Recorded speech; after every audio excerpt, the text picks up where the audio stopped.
And so I had a hard time trying to figure out how to live life. And if it were not for people that stepped up in my life, and they were heroes to me, I would not be standing here today. I remember when I was about 9 years old, I was able to go over to a friend's house and spend the night.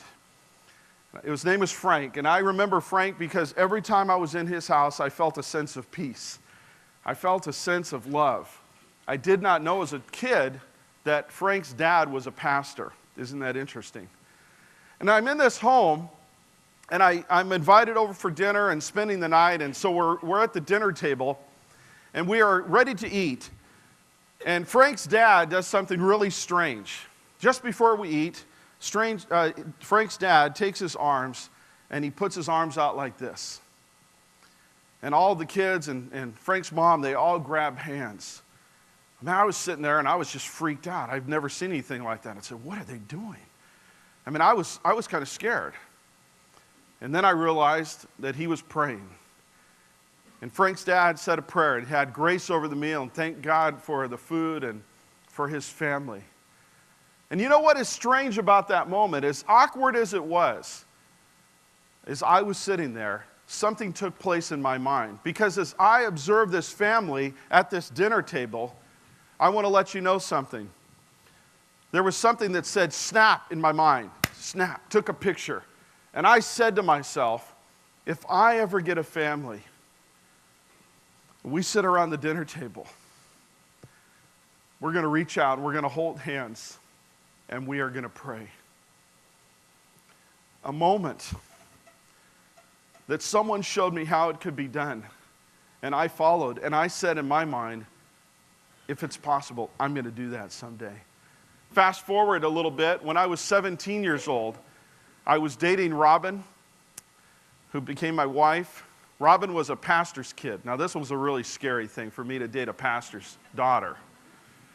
I really didn't even know all the stereotypes, but I found out what the stereotypes were of dating a pastor's daughter. So I really tried to keep my act clean. But I ended up being over at her house a number of times. One is Thelma's a great cook, and I just love being with her family. And so we were over there. I was over there quite often. I was over there on a school night one night, and we were watching some television, and the evening was beginning to wrap up. And it was so cute because just as it started to wind down, Robin's younger sister comes bouncing down the stairs in her jammies. So cute.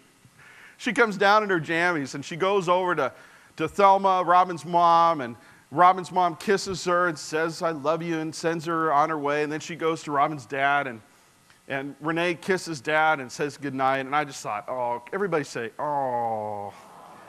It was so precious. And I just thought, that's just cute. And then a little while later, Ron, it was Robin's younger brother, comes bouncing down. His jammies weren't quite as cute, but, he comes down, and he's a young man, and he goes over to Thelma, and Thelma talks with him, prays with him, and says, I love you, and all that stuff. And then Ron makes his way over to Frank, Robin's dad. And Frank prays with Ron, and he kisses Ron, and he says, I love you, son. And at that moment, I thought my jaw dropped down into my lap. I had never witnessed that in my life.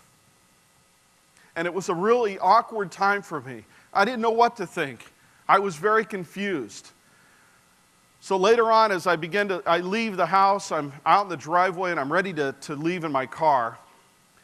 I asked Robin, I said, what was going on with your dad and your brother? That was just weird. Your dad kissed your brother, and he said, I love you, and it was just strange.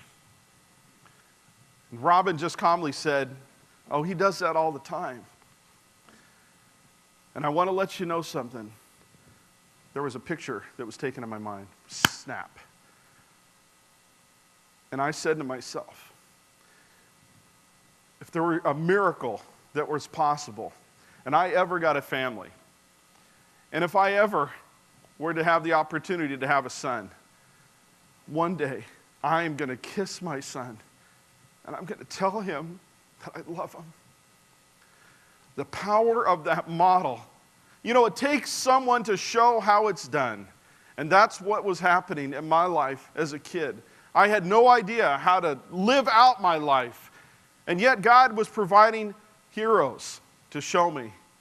And so, miracle of miracles, I did get married. I don't even know really how it all came about. And the guys in the room can relate to this. I woke up on my wedding day, I said I do, and I'm married now.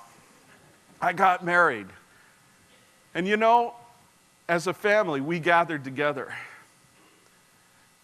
Now, what do you think I did around dinner time? I reached out my arms, and our family often has prayer time together, recreating that memory that was made in my mind years before. Pray with my children. And miracle of miracles, our firstborn was a son.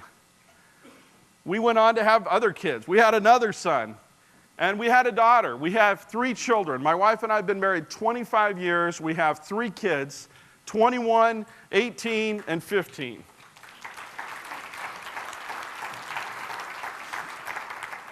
You're clapping. That was the easy part. And I want you to know, and just this past week, it happens often in my home. I kiss my children, and I tell them I love them. Now, my 18-year-old's 6'2", and he weighs 225 pounds. I have to wrestle him down to kiss on him. He doesn't accept it quite as easily as he did when he was little. You get the picture. Yeah, he's not as much into it as he used to be. But I kiss my sons, and I tell them that I love them. Recreating that moment that I saw my heroes do that in my life. What happens at Royal Family Kids Camps when we create these powerful pictures in these kids' minds?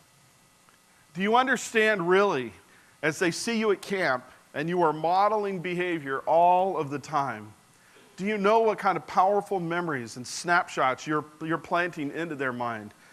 And they are able to look at those things as they grow older, and they look back and they say, one day,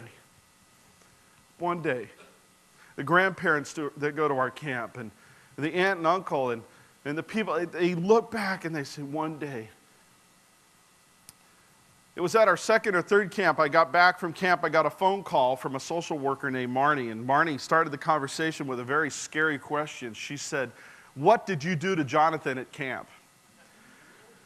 And I thought, oh no, something happened at camp that I had no idea about. You know how it is.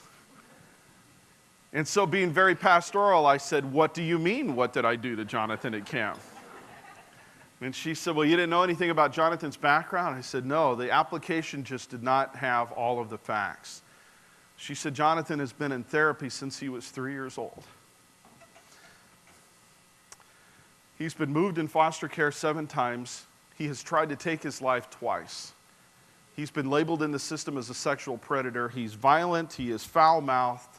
He is uncontrollable. There's been several couples that wanted to adopt him, but they could not control him, so he failed in adoption." I thought, oh, wow. And as she's going through this list, I was, in my mind, as you would, I'd go back through camp and start remembering, wow, what happened at camp? She said Jonathan went to his therapist when he got home from camp, and the therapist noticed a few things that was very different about him. One is that Jonathan looked him in the eye. Jonathan had never looked him in the eye before. Said the other thing is that Jonathan was humming and singing some songs that he was unfamiliar with. And the last one was that he kept chattering on and on about some guy named Andy. And the therapist figured somebody was doing intense psychotherapy with this child and wanted to get to the bottom of it. Who has done something in this child to bring about these amazing changes?